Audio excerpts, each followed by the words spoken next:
as well. Some, when I discussed So then it's safe to say then that this is the first in Ontario. In Ontario, Yeah. because this would fall under the McGuinty's government anyways, because it's OHIP's run provincial. Yeah, this will be the first in Ontario. There's no question about it. Yeah, This so will be the first in Ontario. so this is this.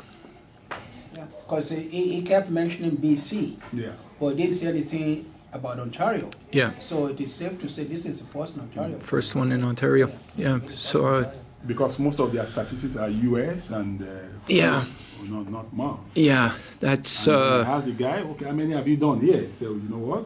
The bank here is like bankrupt. There's nothing there. Well, They are not getting a match. They are not getting donor. And because of that, there's little they can do. But he, as a person, he knows the Atlanta group, another group in England. They've been exchanging their papers and all those things over the years. And he has also been a member of one of the group in London, England, before coming to Canada. So he's experienced in that area.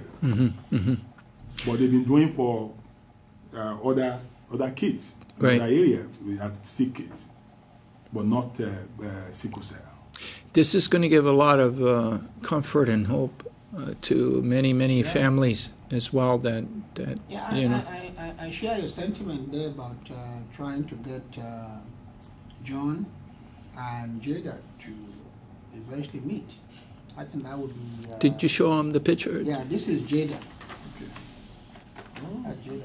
Jada is just 14 months. Was it the one on the TV 2 days ago? Yeah. Yeah, in fact, I listened to that program. Yeah, that's right. Wow. So she's just 14 months, and and another point you brought in a while ago was that when John was going through all these needles and trying to find oral medication instead of just needles all the time, I can tell you from experience that when my daughter was recommended to have the dialysis at home, at first we didn't want to have dialysis at home, but then when we found out all the benefits of it, now to naked eye, she goes to the hospital and she gets 12 hours a week treatment, okay? But now all of a sudden they're saying, well, if you do it at home it's better, but you're going to be doing it for 40 hours a week. How can that be better? That's more strenuous than 12 hours a week.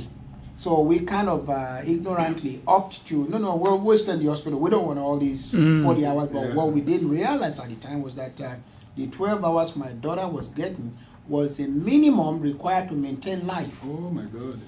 That's the bare minimum. Anything lower than that, she would die. So now we eventually get the dialysis at home. She went for training and she's very good at it.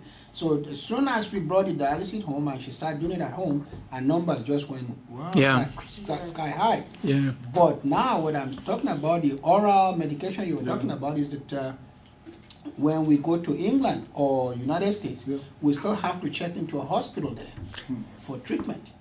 But now we have a portable dialysis, which is about 70 pounds. It's a big thing to carry around, but it's understandable with all airlines that if you have it, because it's a matter of life and death, they'll allow you to carry it. But it's available in the States. But here, It's not available. it's not available. And in fact, they even come up now with a little gadget that actually fits onto your belt, on your waist. Everything is probably about 6 pounds. Yeah. Just fits on your They've belt. done that with the oxygen tanks too. Exactly. So now, if you have that, you can do your dialysis. While I'm talking to you right Exactly. now, my daughter could sit right Yeah. there doing her dialysis. Yeah. Wow. And sure, you wouldn't even know she's doing anything. Yeah. Unfortunately, it's still not It's still not available here. So a good friend of mine, a very personal friend of mine, he's the Consul General for Afghanistan. So he's going to India very shortly, and he mentioned that he will look into it. And what are the possibilities that he might be able to actually get us one and bring it back, and so that we can try it. But one thing that was remarkable, though, that in August we were in England and France, and before we left, of course, we always have to make arrangement with the host country, make sure we get a hospital all arranged, which we did. But here, they gave us 3 bottles tiny little bottles of what appear to be like gravel. Now, this is what they call emergency dialysis. So in other words, like, we will receive the dialysis in the hospital over there, but what happens if we are coming home, we get to the airport, and our plane is delayed? And now we have to wait for the night. This is emergency backup. Right. If she drinks this liquid, it will sustain her. It actually acts like a dialysis. It sustains her until she gets through. Recommended for Long-term ongoing. usage. Oh, that's that. You know, So they're a little more advanced there. Exactly. So they are trying. We have to catch up. Yeah. But unlike the States, so many things there. But I mean, we can't go ahead and get it ourselves. You know. But I'll tell you, this is why we need these kind of things, because to bring it to their attention. Yeah. Because at one time, even with organ donation, with live liver donors, they were being performed in England and in Spain. You know, in Spain started it in 1996, and it took quite a bit of pressure to get our government to start doing them here, and it wasn't until 2000. But once they did them here, they started doing them here.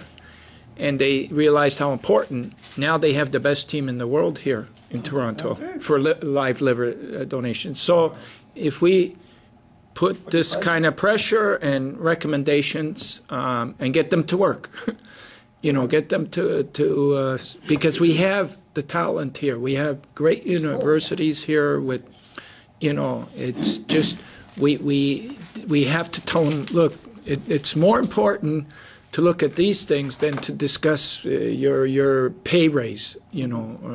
Put this on the agenda instead of that. So yeah. That's good. Okay, so we'll get the invitations out, and in the event that John is discharged from the hospital, then the game plan, as we've discussed, is that we'll get a police car, a police van, which is the one outside there. They will come to your house. They will bring everybody. So it will be, if need be, the one single, or you might even come yourself this time, one single person that will be driving the police van. If need be, will have the mask on if there's need for it. Bring them to Queen's Park. And then what we'll do is 1 o'clock we'll do the press release there. Press conference. Press conference. And then following the press conference, the armed forces will do their presentation to the donor, the hero for the day, and then following that we'll go out or we can even do the presentation to the army at the podium. Yeah. So we get Premier McGinty if he's there to speak first, Frank Lees to say something, and then the lady that we've forced and dragged into this will say something. It's not forced. Okay. And or threatened with a gun. Handcuffed. She'll say a few things, and then she'll be also suggest that she'll be the MC as to what to be done and things like that. And so she'll have a list of all those that will speak, and then we'll call upon Dad should say something if he's there. If it's Mom, she should say something on behalf of the donor and the recipient. And then we'll have Deputy Chief Kidford or Staff Superintendent Slowly to say a couple of things and then light the torch of life. Perfect. And we'll finish everything right there. Perfect. So now, if in the event that he's still in the hospital, Okay. so we'll do the press release. We'll spend a couple of minutes on the podium, let the Premier take over, which is what he's going to do. And then we'll light the torch at the same spot. The McDonald building. Right. Either the Deputy Chief or Staff Superintendent Slowly will carry the torch. We'll do exactly what we did a couple of days ago. Will you have the police block off one lane on University? We will. Okay. The Deputy Chief is going to be there. Okay. Yeah.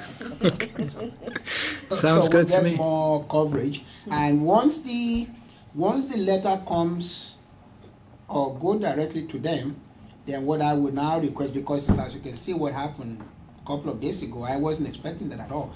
All I did was just send them an email that Their attendance. step by step, and we're doing a press conference at, now it would have been nice if you would be able to send a couple of officers to